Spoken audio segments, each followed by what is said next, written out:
My name is Meshari Al Suwanae, Head of Operation at Safe Academy for Higher Training. Thank you for the attention to these moments of pride. From defense forces to trucks to the race tracks, from football events to the ground to the break ground, and from conventional canines to innovative drone system, from security operation centers to transformational programs for frontline officers. These are achievements of men and women in Saudi Arabia. All of these have many things in common, but what I want to highlight today is the hours spent on training and development of these passionate people who are committed to write the future of this country, Kingdom of Saudi Arabia. السيدات والسادة، معكم نجود السبيعي. نشكر لكم متابعتكم لهذه اللحظات المليئة بالفخر والاعتزاز، من قوات الدفاع إلى سباقات الخيل، من أحداث كرة القدم إلى الميادين العسكرية، من برامج الوسائل الحية إلى ابتكارات أنظمة طائرات الدرونز، من مراكز العمليات الأمنية إلى برامج التحول لضباط الأمن في الميدان. كل هذه الأمور تشترك في العديد من الإنجازات، ولكن ما نريد تسليط الضوء عليه هو أن كل الساعات التي أمضيناها في تدريب هؤلاء الأشخاص المتحمسين والملتزمين ما هو إلا لكتابة مستقبل المملكة العربية السعودية. I'm very proud to be here representing Safe Academy for Higher Training. As we progress in achieving the Vision 2030, welcome the world to Riyadh Expo 2030 to write the story of Saudi hospitality for World Cup 2034. SAFE has the privilege to contribute in these historic moments. Allow me to invite Mr. Nadeem Iqbal, who will take you through to the end of this presentation.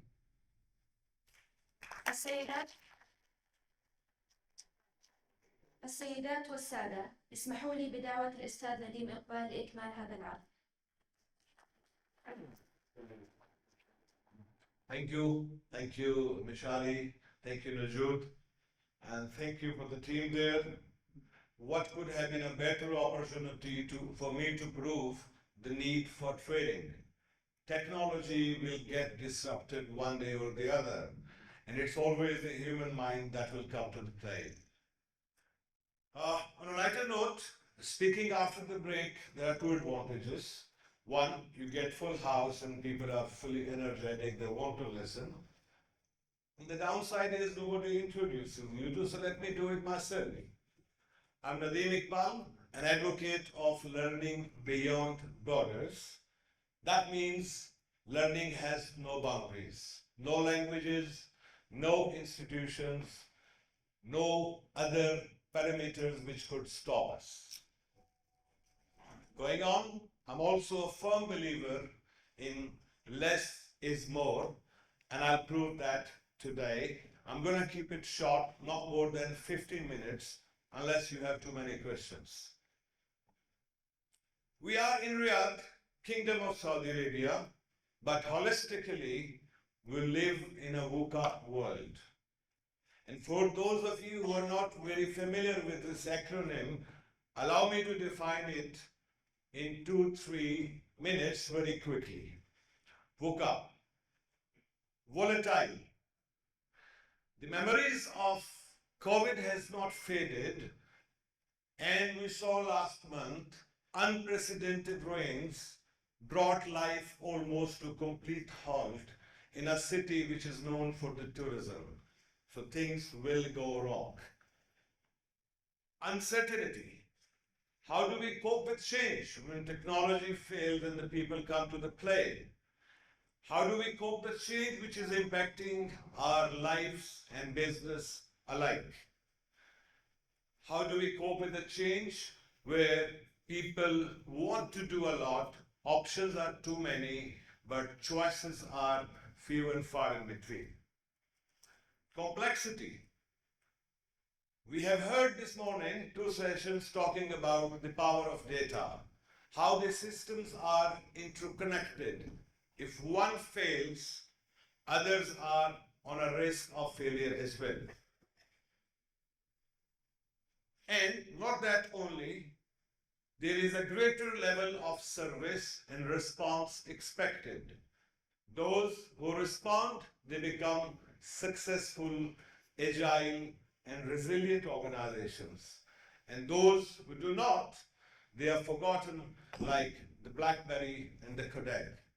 I do not mean to throw dust on any organization, but we have seen things happening, and that's why the organizations and the settings like this bring us together to exchange views and news. Last but not the least, ambiguity. We talked about the climate change. It's great, I'm not an authority on that subject, but I carefully watch the impact of climate change.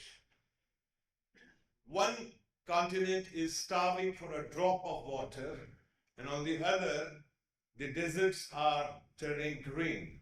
I'm not referring to the Project Riyadh Green, but I was fortunate to have a drive from here to Doha about a month back, and absolutely astonished to see the landside around us. So things are changing, but do not get carried away with VUCA, because there's a silver lining.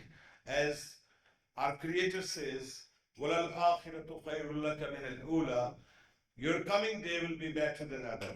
So we have a message here, and allow me to build this discussion further. Be assured I'm not going to talk about all of these that you see on the wall. Better and smarter people have spent their time on it, and they will do in the coming sessions. I'm going to take you to slightly different approach.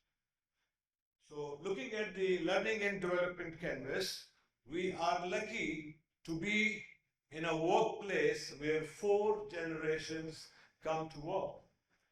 There are few, but not less than 920 million people who are from the baby boomers. Those who are slightly senior than myself, but they sit at the boards or the advisory roles in many organizations. There is Generation X that I proudly represent, full of experience, lot of commitment, respect to the organization, the social systems, and they have the experience and the vision of having embraced many failures before. And then Generation Y, or the millennials as some call them, they are the ones who want to do things new ways, better, faster, smarter. They like to be encouraged, to be involved. And going forward, the Generation Z, the super connected, the hyper connected people, they know exactly what they want to do. They are self-motivated. But the opportunity for us here is that 5 billion people who are going to shape the future of our workplaces. And why I bring it here, while we are designing the programs, I heard this morning that it's not conventional classroom training, it's competency-based, hands-on learning, so on and so forth. So thank you for all those comments coming from Andrew and partly from Mr. Tawfiq. I feel lucky that my thoughts here are going to echo theirs. So these 5 billion people that I talked briefly about, the Gen Y and Z, they know how to take initiative, and I'm sure many of you will agree to that. They know how to identify and access the resources, YouTube, Instagram, so on and so forth. Everybody knows what information can be found where. They understand their own needs. They know how to take these steps towards their future, what is in their nature, what cognitive skills they have and what they can improve further. And the best part, they're all motivated people. They want to do, they want to be successful, and they want to be recognized for that. Now, that being said,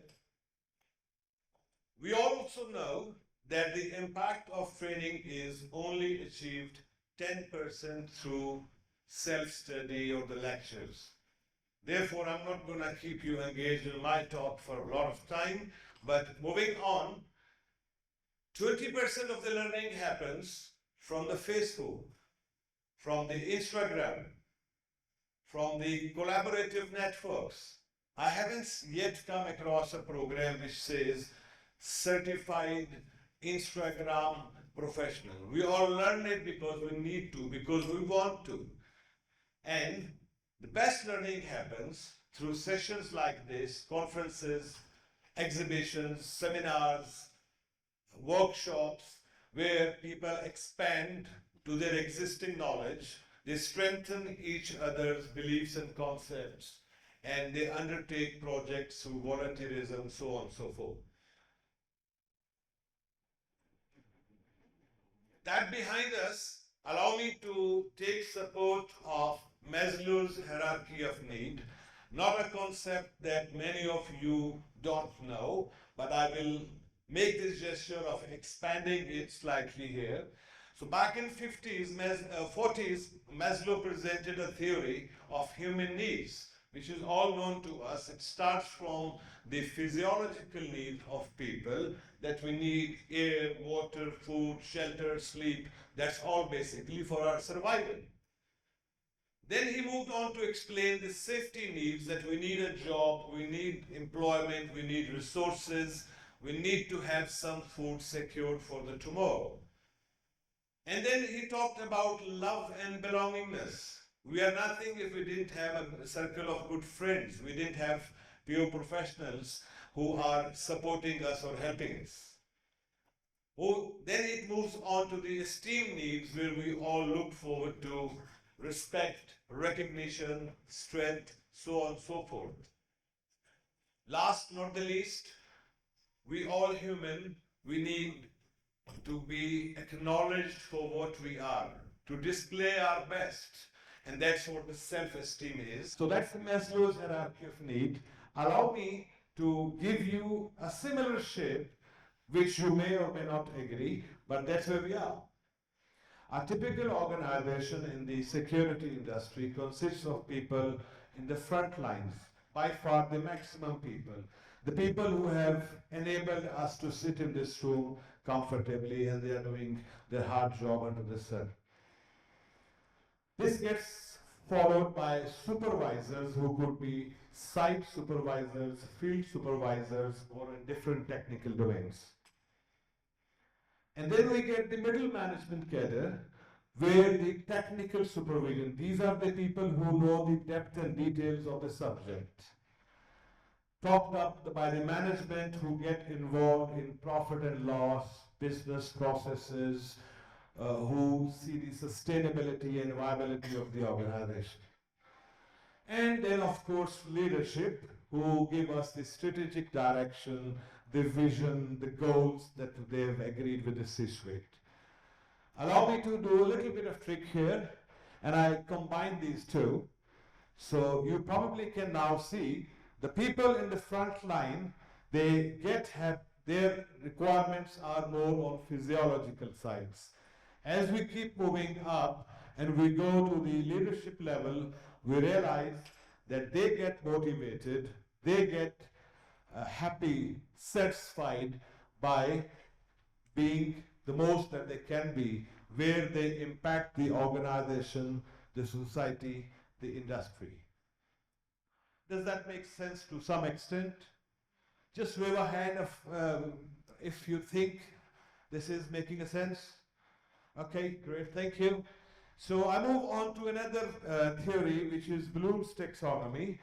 Professor Benjamin Bloom presented this in 50s, and it goes back to how people learn. So the process starts with remembering 4 by 4, 16, as simple as it could be. But as we move up, we start understanding how to use that knowledge. We start applying them in different contexts. And at some stage, we gather enough of knowledge to start analyzing the concepts and linking parts into the whole piece. Comes the next stage in this pyramid, which is evaluating where we can see what works for us, what has worked for a different organization in the same industry, same city, country, etc., etc. That's the ability to evaluate our projects. And the utmost satisfaction comes once we are able to create something of our own based on the knowledge and the experience and the collaboration. Pretty much like the Maslow's theory, I take your permission to give you this anecdotal representation by putting the two together. So there's Bloom's taxonomy for learning, and there is Maslow's hierarchy of needs, and I will just try to put them together. So on one side, you need the physiological needs, and on the other, the knowledge gaining is by remembering facts and figures as those are. We move up the ladder to safety and security needs, and we start understanding the concepts better. We are able to reproduce them to a certain level till we move to the third level, which is the responsibility of organizations and leaders like many of yourselves here, that we create a sense of connection, a good working, learning environment, a positive culture where people can apply and do the analysis of their learnings. Moving on, we let people celebrate their success through different ways and means. We build to their self-confidence and level of self-achievements, and they are able to evaluate themselves, their organizations, and their projects. And the top tier of the two is the stage of self-actualization, where spontaneity, creativity, and the morality comes to play, and one feels humbled and honored by making contributions to the society and to the industry. I will not go more into the theories. Let's get to the action. So how do we apply this at Safe Training Academy? We've got 4 knowledge domains that we currently work at. Security and asset protection. Enough said about health and safety and security integration, so we've got programs for health and safety as well. I'm a strong supporter of integrating to getting maximum value from the people and the processes. We do bring in the management systems, because just the security and safety knowledge is not enough. You need to have those systems to run the organization and bring them to the level of excellence. Last but not the least, when things go wrong, and they will go wrong, there is the knowledge domain of business continuity and resilience. That keeps the organization and people on track, delivering services and products to their customers.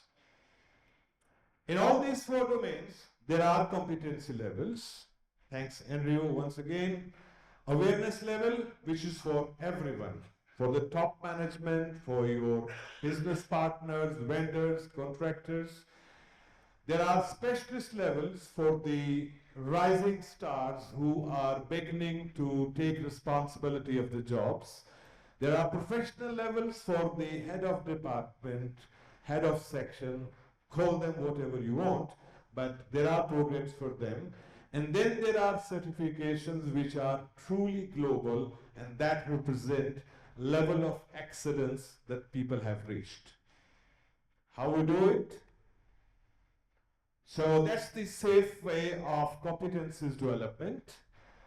On this side you see, just for the sake of name I've put there, you may like to change as you like. Excuse me. Security officer, senior security officer, shift leader, site supervisor or field supervisor, then you have customer service supervisors, and then you have project or site managers. So that's how the hierarchy goes up. We hire people, we give them induction training. And induction training is about what his rights, what his obligations are, what is the code of conduct, what is he supposed to say and what not. And this is delivered through a program which is National Protection Officer, the program duly accredited by IFPO and approved by HCIS and TVTC as well. As people get on the customer sites and start performing, delivering service to our customers, they need to be empowered. They need to be introduced to the customer sites, their work environment, and we provide them on-the-job training. And as they go forward, they need to be further improved to maximize the integration of security elements, which is the people, the processes, and the products. We do that by providing them training. It could be first aid, firearms where applicable, security equipment which should be command and control centers, access control, CCTV, you name it, and we do that. And if it takes for people to learn defensive driving, that's also part of the on-job site-specific training. And these people would want to grow. So as they grow, we introduce them to the Certified Protection Officer program, which needs no introduction, and Certified in Security Supervision and Management. These two programs are from IFPO, and those who want to expand further, we bring them to the APP Challenge, Associate of Protection Professional. That being done, we further develop people through refresher cadres, and that happens on 6 months to 1 year basis, depending on the level of service that people have completed. And we expose them to physical security design and management principles, the technologies and how technology talk to the people and how people implement processes. We bring in for them excellence in field supervision and customer service. We've talked enough this morning about tourism security, safety, etc. At the end of the day, what Mr. Tawfiq said, it's all about making the customer, the visitor feel safe and secure. We also bring specialist programs like Foundations of Security Risk Management for allowing people to become specialists in a specific domain. And once they have reached the level that they really want to be known globally across the industry segment, we bring for them ACES programs starting from PCI, PSP, CPP, so on and so forth. But that's not the end. We expose people to practical work challenges, let them make their hands dirty so they get the feel of putting this knowledge into action. Very proud to say of our accreditations and affiliations, Safe Training Academy is an approved training center by High Commission of Industrial Security, as well as the TVTC, and on a global scale we have affiliations and partnerships with ASIS International, International Foundation for Protection Officers, Business Continuity Institute, and IOSH. That pretty much covers the 4 domains that I talked about.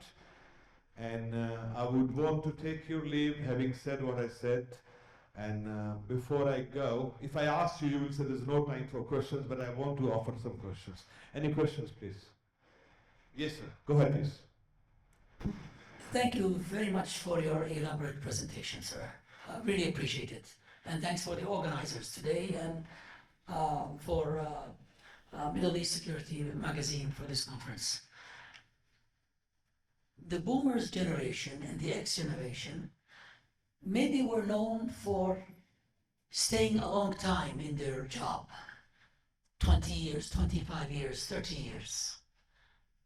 But I doubt that for the Z generation.